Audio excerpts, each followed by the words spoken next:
घोसी उपचुनाव में बीजेपी की हार से पियरका चच्चा और उनकी बदजुबानी पर लग गई लगाम।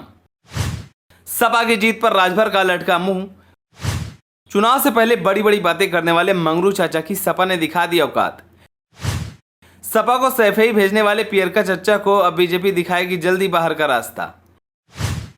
पीला गमछा डालकर मंगरू चाचा चले बनारस। चलिए आपको बताते हैं। यूपी की घोसी विधानसभा सीट पर बीजेपी उम्मीदवार दारा सिंह चौहान को मिली हार सुभाषपा के मुखिया ओम प्रकाश राजभर के लिए बड़ा झटका है। चुनाव से ठीक पहले राजभर जिस तरह से बड़ी बड़ी बातें करते हुए नजर आए थे, घोसी में वो सभी धरे के धरे रह गए। यूपी की घोसी में हुए उपचुनाव में समाजवादी पार्टी को बड़ी जीत हासिल हुई है। समाजवादी पार्टी के उम्मीदवार सुधाकर सिंह ने बीजेपी की दारा सिंह को 42,000 से अधिक वोटों से मात देते हुए बम्पर जीत हासिल कर ली है। घोसी में जीत के बाद सपा के मुखिया अखिलेश यादव ने ट्वीट कर इसे बीजेपी का राजनीतिक ही नहीं बल्कि नैतिक हार भी बताया है। उन्होंने कहा कि घोसी की जनता ने बीजेपी को 50,000 ही पछाड़ दी है। घोसी में मिली हार से बीजेपी की अकेले की हार नहीं है, इसे ओम प्रकाश राजभर की भी हार मान सकते हैं, जो कि घोसी में चुनाव से पहले सपा से पल्ला झाड़कर एनडीए का हिस्सा बने थे। उपचुनाव में बीजेपी उम्मीदवार दारा सिंह के लिए प्रचार भी किया गया था, खूब बड़ी बड़ी बातें भी की गई थी। अब घोसी चुनाव के नतीजे के बाद पीला गमछा वालों की जो छवि टूटी वो तो टूटी ही है, साथ में इस लिटमस टेस्ट में ओम प्रकाश राजभर भी फेल साबित हुए हैं। दारा सिंह चौहान 2022 में जब सपा के टिकट पर मैदान में उतरे थे तो उस समय उन्होंने अपने समुदाय के वोट करीब 46 वोटर को समाजवादी पार्टी के खाते में ट्रांसफर कराने में सफल रहे।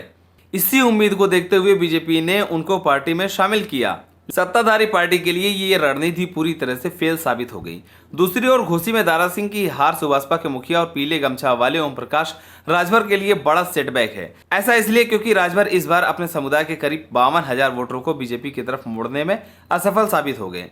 घोसी में समाजवादी पार्टी के प्रबंधन की अगुवाई करने वाले शिवपाल यादव ने राजभर वोटरों के बीच ओम प्रकाश राजभर की ऐसी छवि बना दी कि ये केवल वोट को इधर से उधर करने का काम करते हैं। ओम प्रकाश राजभर की ओर से किए गए सारे दावे फेल साबित हुए। राजभर जिस तरीके से लगातार बयानबाजी कर रहे थे और जिस तरीके से वह लगातार प्रहार कर रहे थे, उसको देखते हुए जनता ने उनको पूरी तरीके से नकार दिया।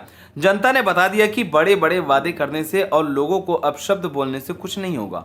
ओम प्रकाश राजभर जब से घोसी में चुनाव का अनाउंसमेंट हुआ था तभी से उन्होंने बयानबाजी शुरू कर दी थी, लेकिन अब यह साफ हो गया कि घोसी को हारने से एक बड़ा फेरबदल होने की आशंका है, क्योंकि घोसी चुनाव के नतीजे ही उत्तर प्रदेश में होने वाले मंत्रिमंडल विस्तार की नींव रखते और होने वाले मंत्रिमंडल विस्तार में किसको क्या जगह मिलेगी, ये पद उसको मिलता, इसकी जगह भी वहीं से डिसाइड की जाती है। यूपी उपचुनाव में सत्ता में रहते हुए बीजेपी लगातार चुनाव जीत रही थी, लेकिन घोसी में भाजपा जिस पियरका चच्चा पर विश्वास करते हुए मैदान में उतरी थी उस पर लाल चाचा भारी पड़ गए। घोसी में हार बीजेपी के लिए तो झटका है ही, साथ में एनडीए में राजभर की क्रेडिबिलिटी कम हो गई है। राजभर जिस दावेदारी से बात करते थे, अब कहीं न कहीं उनको सोचने के लिए मजबूर होना पड़ेगा। आने वाले समय में राजभर के सामने दिक्कत भी खड़ी हो सकती है। अब नतीजे आने के बाद ये सारी चीजें नए सिरे से शुरू की जाएगी। ओम प्रकाश राजभर का जो कद है वह भी भाजपा में आने के बाद अब कम होता नजर आ रहा है।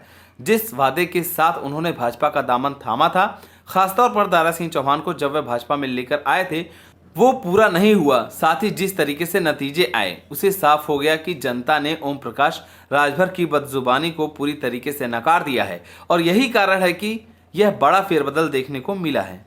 लेकिन उपचुनाव में इतनी बड़ी हार का सामना करने के बावजूद ओपी राजभर अभी शांत नहीं हुए। हार का सामना करने के बाद राजभर का पहला बयान आया है। राजभर ने कहा, विपक्ष चुनाव हारने पर ईवीएम पर ठिकरा फोड़ता था, पर आज का परिणाम ये बताता है कि एनडीए की सरकार में निष्पक्ष चुनाव होता है। ओम प्रकाश राजभर ने कहा कि इस चुनाव में जो कमी रह गई है उसकी समीक्षा करेंगे और आगे की रणनीति तय करेंगे। उन्होंने कहा कि 2024 लोकसभा चुनाव के लिए हर समीक्षा करने के बाद रणनीति तय करके आगे बढ़ेंगे।